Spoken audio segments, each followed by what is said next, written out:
Lo dijo en la primera hora. 7:12 en la mañana, 7:12, 7:12. Bueno, a ver, acá le voy a poner a Johncito. ¿Ah? Muy bien. Hablemos del uso de la mascarilla, pues. Hablemos de la eliminación de la obligatoriedad. Vean, yo les voy a decir una cosa. No sé qué opina Belkis. Yo les voy a decir una cosa. Yo, al menos, voy a seguir usando la mascarilla. No sé tú. Pero sí, yo también, aunque no deja de ser molesto, ¿no? Para muchos. Sí, pero no, yo no voy a dejar. Primero porque creo yo que todavía las condiciones sanitarias no son las óptimas, y segundo porque hay que cuidar la herramienta de trabajo, que es la garganta, ¿ya? Y la mascarilla sí ayuda no solamente para evitar el tema del COVID o para minimizar el contagio de COVID, sino para otro tipo de enfermedades respiratorias. Pero hablemos con el que sabe, porque nosotros especulamos desde nuestra condición de ciudadanos que no estudiamos medicina. Hablemos con el que sabe. El doctor Daniel Simancas está con nosotros, académico de la Universidad UTE. Mi doctor, bienvenido, buen día, ¿cómo le va? Buenos días a todos, es un placer estar con ustedes nuevamente. Muchas gracias por la invitación. A usted, doctor Daniel Simancas. A ver, ¿fue adecuado, estaba dentro de lo esperado esta decisión del presidente de la República, amparado en la recomendación del COE de eliminar la obligatoriedad del uso de mascarillas en espacios abiertos y cerrados, doctor Daniel Simancas? Bueno, en dos palabras podríamos decir que es una actitud desproporcionada e innecesaria. Cuando estamos realmente reactivados al 100% en la economía, cuando en los feriados nos hemos movilizado incluso a niveles prepandémicos, cuando la recaudación económica ha sido productiva, pues lo que estamos haciendo es poniendo en riesgo más bien todo el trabajo que hemos hecho durante esta pandemia. Así que realmente la proporcionalidad en el retiro de las restricciones es muy importante en salud pública, porque dice a la población de que estamos con un mejor escenario, pero que tenemos que seguir cuidándonos para mantener el escenario, para no lamentar rebrotes como está sufriendo otras partes del mundo. Entonces, más bien decisión técnica no la veo, sino una decisión fruto de la calentura, quizá hasta política, ¿no? Y yo creo que incluso la parte técnica del Ministerio de Salud, la que está atrás, la que ha comandado la vacunación, no está de acuerdo con todo lo que se dijo ayer por parte del presidente de la República. Doctor, muy buenos días. Les saluda Belkis Sánchez. En las declaraciones ya formales, oficiales que hicieron las autoridades el día de ayer, la ministra de Salud, por ejemplo, precisaba que los indicadores de COVID-19 en Ecuador están a la baja y que el país tiene controlada la pandemia. Pregunto yo, ¿de pronto se podía pensar en que ya no exista obligatoriedad del uso de mascarilla, quizá no en espacios cerrados, pero sí en espacios públicos? ¿Podía ser una alternativa? Por supuesto, en todos los foros que hemos participado es por un tema de salud mental. Es necesario que nos retiremos la mascarilla, al menos en espacios abiertos. Eso es lo que habíamos, entre comillas, acordado de la proporcionalidad, como le decía, primero en espacios abiertos, luego intentar que los espacios estén súper ventilados para quitarnos en espacios cerrados, pero esto de quitar completamente, de decir, por ejemplo, que la pandemia ha llegado a su fin, que hemos vencido al COVID, pues eso lo que hace es que las personas perdamos el sentido de prevención, disminuyamos nuestra percepción del riesgo y el COVID sigue transmitiéndose. Hay más de 400 casos diarios, no hacemos muchas pruebas, si hay un 30% de hospitalizados por COVID, así que los indicadores son favorables, es cierto, pero hubiese sido mucho más técnico quitar la obligatoriedad en espacios abiertos y luego mirar qué es lo que pasa, porque si quitamos completamente, pues la evidencia científica dice que podríamos lamentar brotes. Ahora, ¿qué nos queda? Porque no tenemos herramientas efectivas de vigilancia, pues nos queda cruzar los dedos, esperar que no haya desmanes a medio de un feriado con manifestaciones de por medio, pues me parece hasta algo irresponsable. Acá recibo un mensaje de uno de nuestros oyentes, del colega y amigo Juan Carlos Gómez, que plantea la inquietud lógica. ¿Cómo entendemos al mismo tiempo este anuncio del COE nacional versus el anuncio del COE metropolitano? Yo ayer decía en mi cuenta Twitter, ¿es merengue o no merengue? Como dice la canción de Merengue, justamente. Porque por un lado, el presidente Lasso anuncia una decisión que entiendo, es una decisión nacional. Pero en la noche, el municipio de Quito se manda un comunicado señalando que en Quito hay que recordar que sigue la obligatoriedad de la mascarilla y que recién hoy el COE Metropolitano va a analizar las cifras epidemiológicas. En este punto yo no entiendo nada, porque además de que se evidencie un divorcio institucional, un manejo poco o nada coordinado en el discurso, está claro que aquí cada quien toma sus decisiones. Doctor, ¿cómo le vio? Pues terrible, eso en comunicación del riesgo, cualquiera que ha entrado a una clase de esto, pues sabe que esto es un riesgo potencial para la población. Esta incertidumbre hace que personas, la mayoría de ellas, pues pierdan su sentido de protección, se quiten la mascarilla y afecten a personas quizá vulnerables, ¿no? No sabemos qué personas, por ejemplo, no les hizo efectiva la vacuna, no tenemos estudios de seguimiento, no se han puesto algo más del 35%, solamente se ha puesto la tercera dosis, es decir, 2 dosis ahora no son suficientes. Estamos con población muy vulnerable, los niños no han recibido su refuerzo tampoco, y entonces es llamativo, ¿no? Por un lado, desconocer a la autoridad sanitaria, y yo creo que el equipo técnico del Distrito Metropolitano, donde sé que hay epidemiólogos, he participado en muchas mesas, pues entiende lo que es la epidemiología y el sentido de riesgo y la proporcionalidad en el retiro de las restricciones. Así que esperemos que no sea también un juego nada más lo del distrito y que se mantenga la obligatoriedad, especialmente en espacios cerrados. Ahora, solamente para añadir, a propósito de un mensaje que recibo de uno de nuestros oyentes, de Walter Ortiz, dice que en Europa solo se lleva mascarilla en centros sanitarios y transporte público. Yo incluso tengo referencias de personas que residen justamente en varios países europeos y confirman aquello. No sé cómo le enlazamos eso con lo que se acaba de resolver aquí. Bueno, los casos en España están subiendo, están hablando ellos ya de una sexta ola. Por eso es lo que digo, esto es, al no tener una capacidad diagnóstica, lo que hay que hacer es ir retirando poco a poco e ir visualizando. Lo que se hizo en el feriado fue una estrategia interesante, porque se esperó a ver qué es lo que pasa con estos feriados donde hubo mucho relajamiento, y era de hacer lo mismo con lo que estamos viviendo. Llegamos a otro feriado, retiramos en espacios abiertos y visualizamos cuál es el impacto que tiene el retiro en exteriores, y luego de 4 semanas pues analizamos y quitamos en interiores. Así que realmente yo estoy casi seguro que el equipo técnico del ministerio, el equipo de expertos no estuvo de acuerdo con retirar completamente las restricciones. Doctor, si bien la eliminación de la obligatoriedad del uso de mascarilla debe obedecer, como usted señala, a una evaluación de carácter un poco más técnica, ¿cuándo en el Ecuador, por ejemplo, se podría pensar en esta posibilidad de manera un poco más segura, considerando cómo ha evolucionado la pandemia en el país? Yo pienso que algo debemos aprender de esta pandemia. En hospitales se debe mantener el uso obligatorio de mascarilla, no solo para evitar el COVID, sino otras enfermedades infecciosas. Tenemos que aprender de una cultura sanitaria, de la prevención, y el país pues es muy frágil a brotes, ¿no? El sistema sanitario se colapsa rápidamente. No podemos arriesgar a nuestro sistema sanitario, a nuestros médicos, realmente retirando completamente las restricciones. Yo pienso que lo que debería pasar para finalmente pasar de fase, ya se aprobó o está por aprobarse la vacuna Moderna, la actualizada. Se debe actualizar las vacunas. Nos vacunamos, por ejemplo, a final de septiembre, y con un verano bueno, vamos a tener un verano interesante si no aparece otra variante, un verano con muy pocos casos, y luego tendremos que vacunarnos con una vacuna actualizada y pasar de una pandemia a una endemia, vacunando a la población, pero siempre sin perder este sentido de protección, porque se está apareciendo otras potenciales amenazas en el mundo, como las de influenza, que está en brote en los países asiáticos.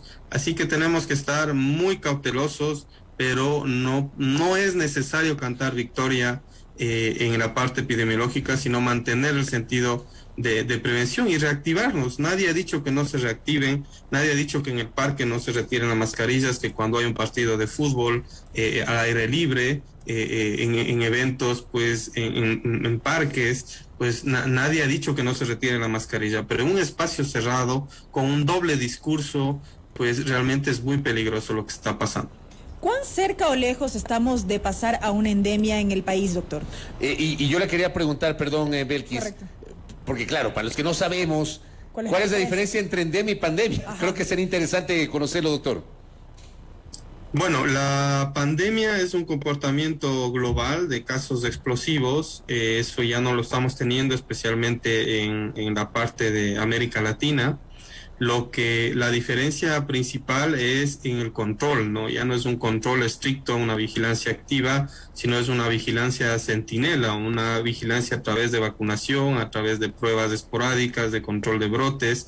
Y una de las principales características es que el comportamiento, no todas las pandemias se transforman en endemias, pero este coronavirus seguirá con nosotros. No por decir que es endemia es menos peligroso, puede haber brotes, ha habido brotes de influenza y la influenza tiene un comportamiento endémico.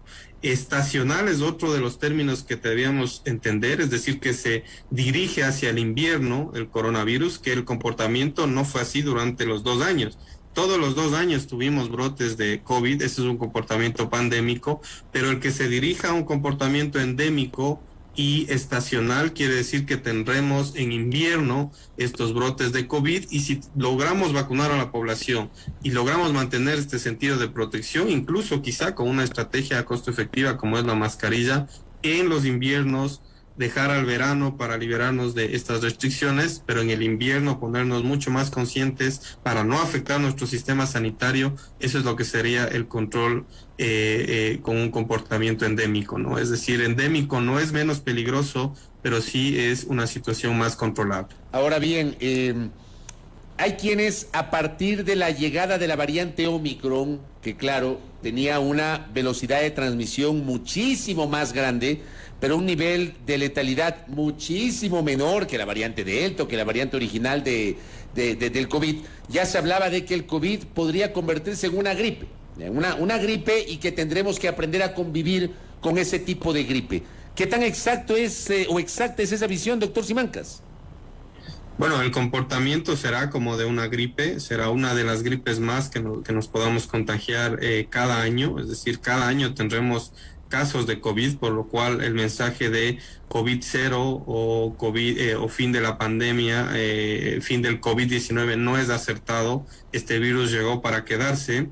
Realmente lo importante es señalar que esta gripecita, como lo dicen, pues provoca enfermedad crónica, y eso es lo que hemos aprendido. Si usted se sigue infectando y reinfectando, pues lo que va a conseguir es enfermarse de una forma, de un comportamiento crónico. Hay casos de diabetes, de hipertensión, de problemas neurológicos, de pérdida de la atención, de la memoria, depresión, ansiedad, somnolencia, lagunas mentales, problemas neurológicos, cardíacos, renales.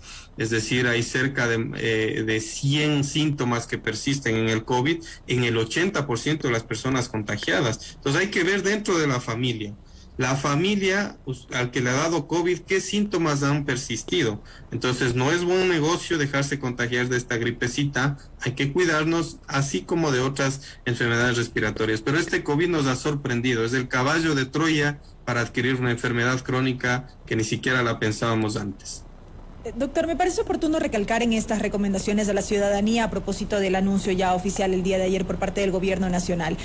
Podrá ser opcional el uso de la mascarilla, como no, pero ¿qué decirle a la población?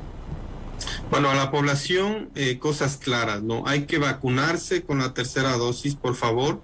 Los que requieran un refuerzo, hay que seguir la normativa del ministerio, pero hay que vacunarse y vacunarse. Y luego, no es obligatorio el uso de la mascarilla, pero es una responsabilidad de todos, más cuando tenemos enfermos crónicos en la casa. Así que si usted va a un lugar cerrado, poco ventilado, siga manteniendo este sentido de precaución. La pandemia no ha terminado.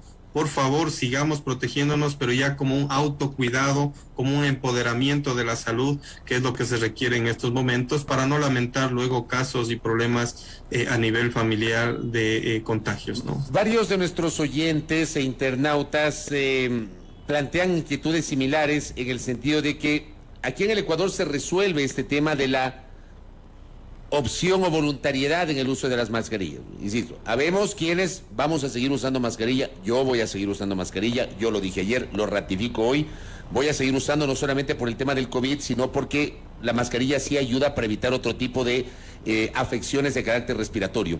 Pero, por ejemplo, se cita lo que está pasando en el Lejano Oriente, lo que está pasando en China, por ejemplo. En Shanghái, me dice, por ejemplo, acá uno de nuestros oyentes e internautas, y lo que podría pasar en Beijing, en la capital china, doctor. ¿Cómo entendemos esto? Bueno, son poblaciones diferentes.